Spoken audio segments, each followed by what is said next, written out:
Olá, turma, boa tarde, mais uma aula. Então vamos lá para a nossa apostila, página 2. Lá no finalzinho, as ideias mais importantes de Rousseau são as seguintes. Vamos ver quais são essas ideias. Primeiro, a preparação da criança para a vida futura deve basear-se no estudo das coisas que corresponde às suas necessidades e interesses atuais. Ou seja, a criança ela precisa aprender diante das suas necessidades do dia a dia, né, daquilo que ela vive. Segundo, a educação é um processo natural. Ela se fundamenta no desenvolvimento interno do aluno, ou seja, a criança ela vai aprendendo no dia a dia, conforme a maturidade dela. Rousseau não colocou em prática suas ideias e nem elaborou uma teoria de ensino.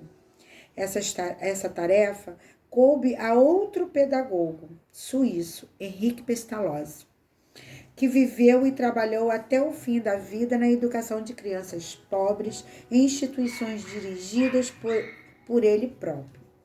Pestalozzi atribuiu grande importância ao método intuitivo, levando os alunos a desenvolver o seu senso de observação, análise dos objetos e fenômenos da natureza e a capacidade de linguagem, através da qual se expressa em palavra o resultado das observações. Ou seja, ele fazia com que as crianças observassem a natureza, né? Tudo que estava em sua volta e falasse o que ela achava, o que ela tinha visto.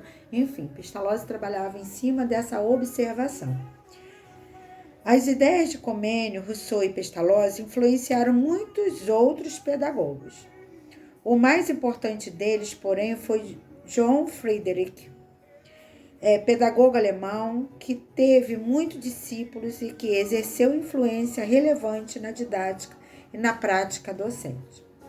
Segundo Herbert, o fim da educação e a moralidade atingida através da instituição educativa. Educar o homem significa instituí-lo para o querer o bem, de modo que aprenda a comandar a si próprio. A principal tarefa da instrução é introduzir ideias corretas na mente do aluno. O professor é um arquiteto da mente, ou seja, o professor que vai conduzir. Eu sempre falo isso, o professor é um espelho. E o aluno, ele sempre vai estar focado no professor. É natural quando uma criança chega em casa, a mãe vai ensinar ela, fala assim: tá errado, não foi assim que a minha tia me ensinou, não foi assim que a minha professora me ensinou, não. Porque para essa criança, o professor, ele é o saber, né? Então, aqui, o que ele diz é que o professor, ele é o arquiteto da mente, é ele que vai colocar o que é certo, o que é errado. E hoje, não tem jeito, educação infantil, né? Vamos lá na base, né? Educação infantil.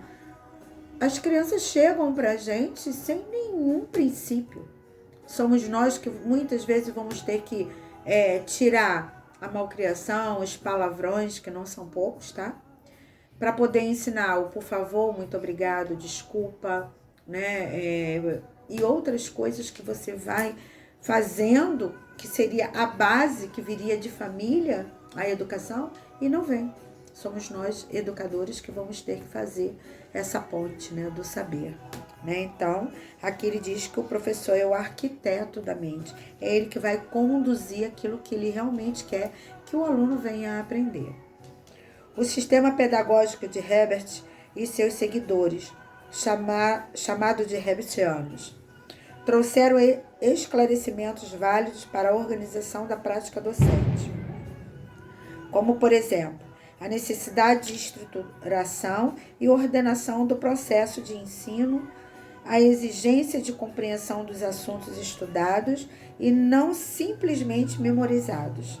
Ou seja, temos que aprender, não memorizar, não simplesmente aprender aquilo naquele momento e depois esquecer.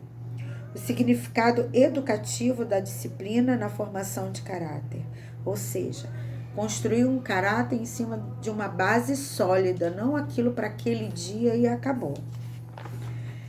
Lá na outra página, na página 4, seguindo a nossa apostila, no primeiro parágrafo dessa página, vem dizendo assim: as ideias pedagógicas de Comênio, Rousseau, Pestalozzi e Herbert, além de muitos outros que não podemos mencionar, formaram as bases do pensamento pedagógico europeu, difundindo-se depois por todo o mundo, demarcando as concepções pedagógicas que hoje são conhecidas como pedagogia tradicional ou pedagogia renovada.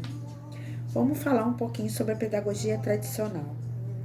Caracteriza as concepções de educação onde prepondera a ação de agentes externo na formação do aluno, o primado do objeto de conhecimento, a transmissão do saber constituído na tradição e nas grandes verdades acumuladas pela humanidade, e uma concepção de ensino como impressão de imagem propiciada, ora pela palavra do professor, ora pela observação sensorial. Então, a pedagogia tradicional era aquela onde o professor falava e o aluno era simplesmente um observador daquilo, né? Ele não tinha voz. Pedagogia renovada. Agrupa correntes que advogam a renovação escolar, aponte-se a pedagogia tradicional, ou seja, ela vai além dessa tradicional, ela supera, né? Ela vem à frente.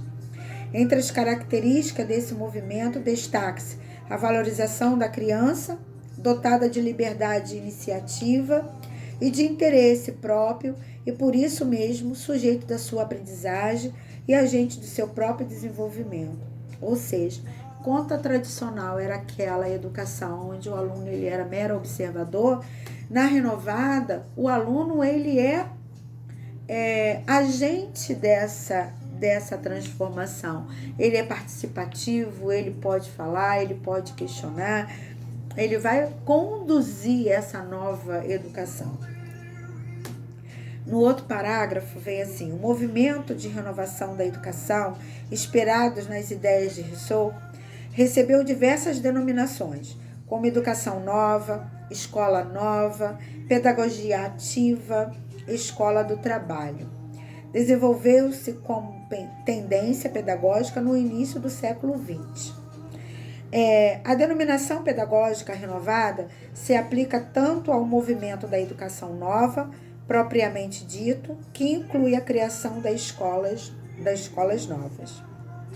No outro parágrafo, ele vem dizendo assim, dentro do movimento escolar novista, desenvolveu-se nos Estados Unidos uma de suas mais destacadas correntes, a pedagogia pragmática ou progressistas, cujo principal representante é John Dewey.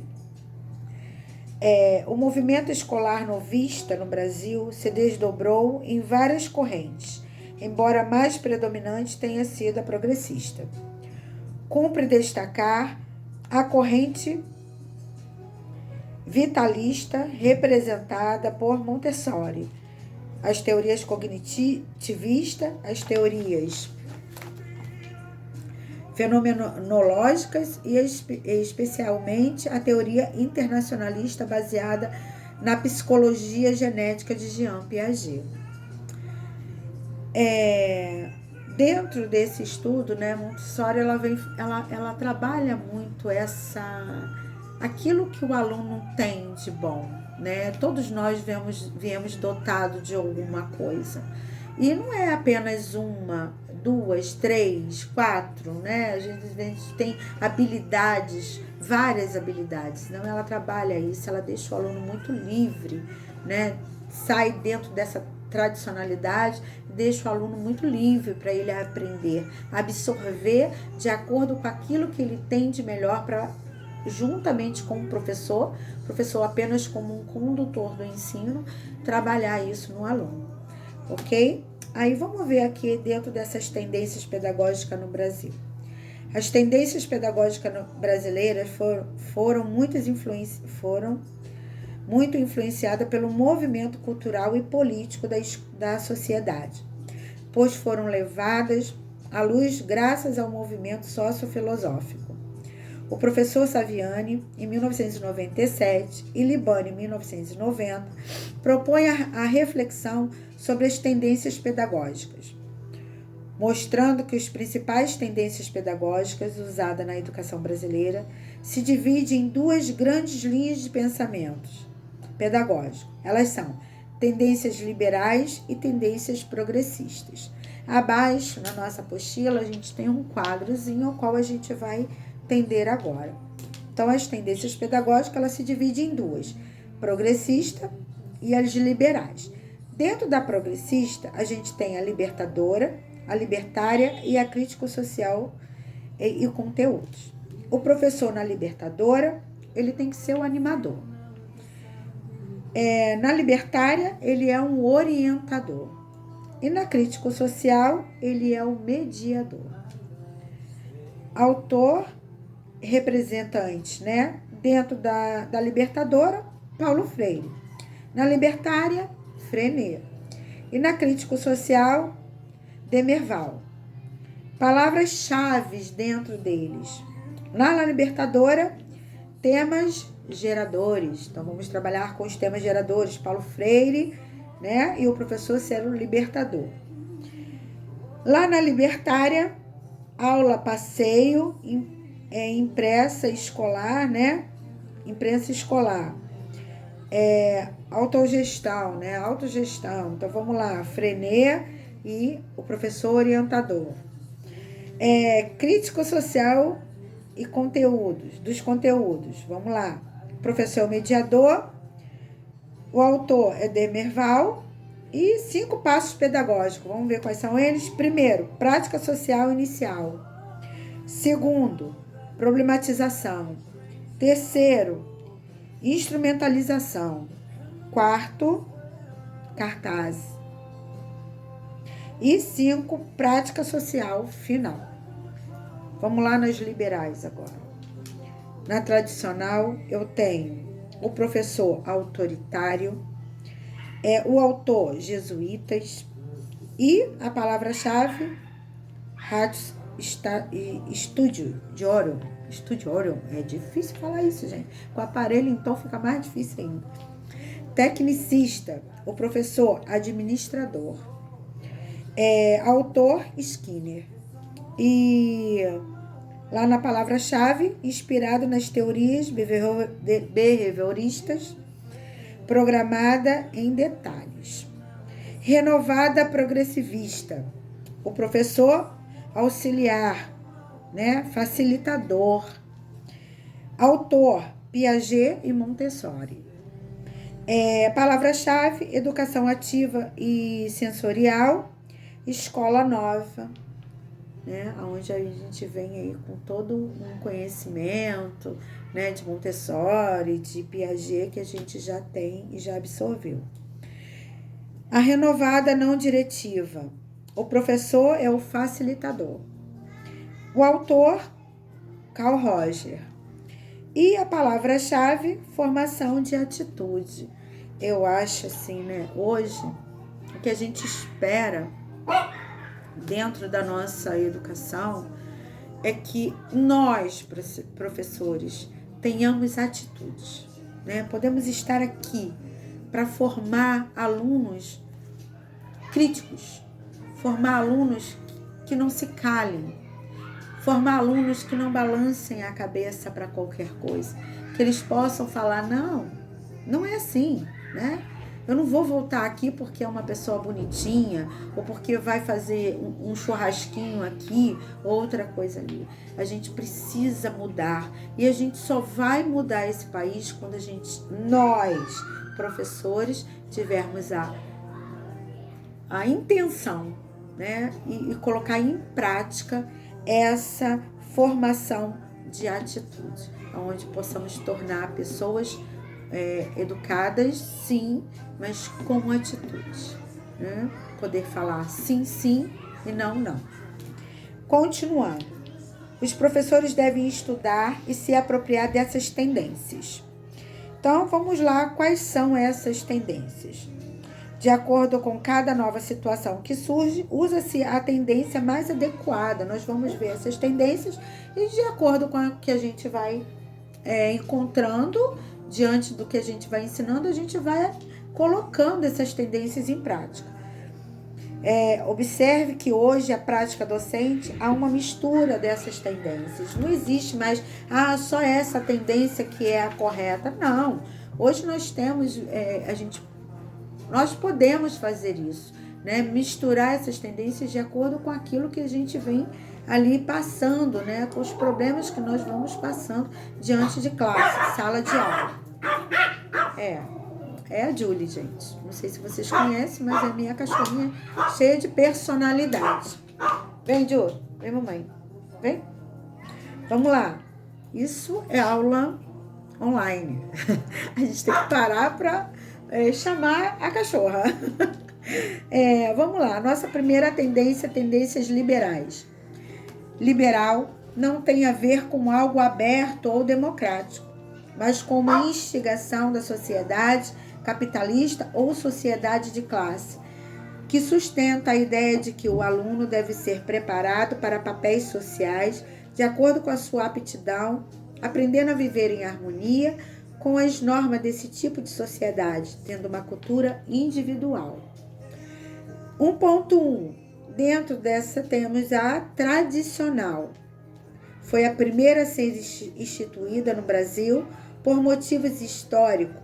Nesta tendência, o professor é a figura central e o aluno é o receptor passivo de conhecimentos considerado como verdade absoluta. Ou seja, o professor fala, o aluno se cala, né? Dentro dessas tendências liberais, a gente tem lá no 1.2 a renovada progressiva. Por razão de recomposição de hegemonia da burguesia, esta foi a próxima tendência a aparecer no cenário da educação brasileira. Caracteriza-se por centralizar o aluno, considerado como ser ativo e curioso. Dispõe da ideia de que ele só irá aprender fazendo, valorizando-se as tentativas experimentais, as pesquisas, a descoberta, enfim, tudo aquilo que o aluno coloca em prática. Dentro da tendência liberal, a gente tem 1.3, que é renovadora não diretiva, Escola Nova.